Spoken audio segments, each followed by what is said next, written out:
Tapi kita mengerti dan kita sadar banyak juga yang nyusup ke tubuhnya MBG untuk jadi maling di situ.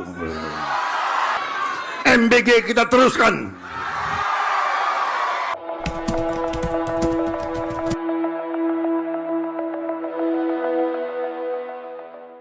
Bagaimana jika sebuah program yang menghabiskan anggaran sangat besar, justru menghadapi tantangan terbesar bukan pada makanannya, melainkan pada tata kelolanya? Beberapa bulan terakhir, program makan bergizi gratis atau MBG terus menjadi sorotan. Bukan hanya karena manfaatnya, tetapi juga karena munculnya berbagai dugaan, kritik, hingga kasus hukum yang membuat publik bertanya-tanya. Di media sosial bahkan muncul komentar-komentar yang menyebut korupsinya dari atas sampai bawah. Tapi, benarkah demikian? Atau, apakah isu itu muncul karena beberapa kasus yang kemudian digeneralisasi? Mari kita telusuri faktanya.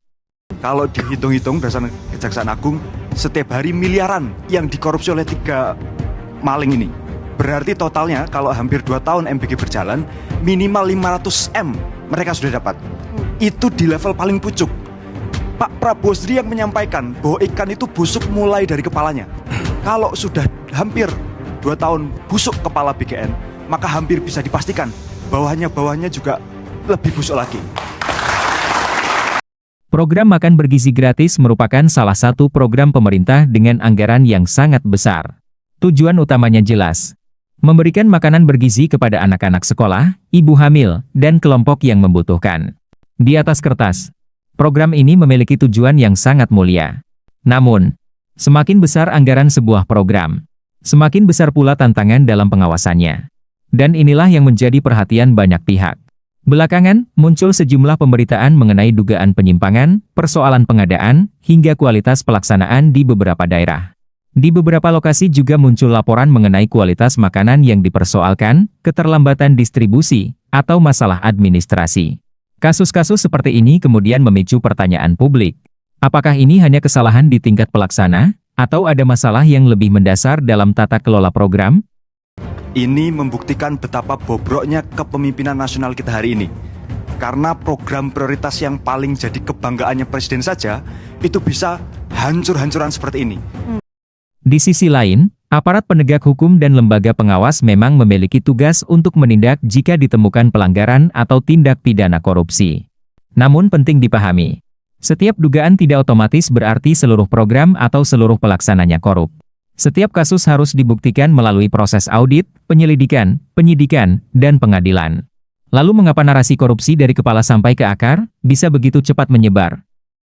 Kita mengerti dan kita sadar banyak juga yang nyusup ke tubuhnya MBG untuk jadi maling di situ. Maka saya minta gubernur, bupati, camat, kepala desa boleh meriksa semua dapur MBG, saudara periksa. Program dengan anggaran besar memang memiliki risiko yang besar. Karena itu, pengawasan harus dilakukan di setiap tahapan. Mulai dari perencanaan anggaran, proses pengadaan bahan makanan, pemilihan mitra, distribusi, hingga makanan benar-benar diterima oleh penerima manfaat. Jika salah satu mata rantai itu bermasalah, maka tujuan program bisa tidak tercapai. Banyak pengamat juga mengingatkan bahwa keberhasilan sebuah program nasional tidak hanya ditentukan oleh besarnya anggaran, tetapi juga oleh transparansi, akuntabilitas, dan pengawasan yang efektif. Tanpa itu, program yang baik sekalipun dapat menghadapi berbagai persoalan dalam pelaksanaannya. Jadi, apakah benar MBG mengalami korupsi dari kepala sampai ke akar? Hingga saat ini, jawaban atas pertanyaan tersebut tidak bisa disimpulkan hanya dari isu atau unggahan media sosial. Jika ada dugaan korupsi, maka dugaan tersebut harus dibuktikan melalui proses hukum berdasarkan bukti, bukan asumsi.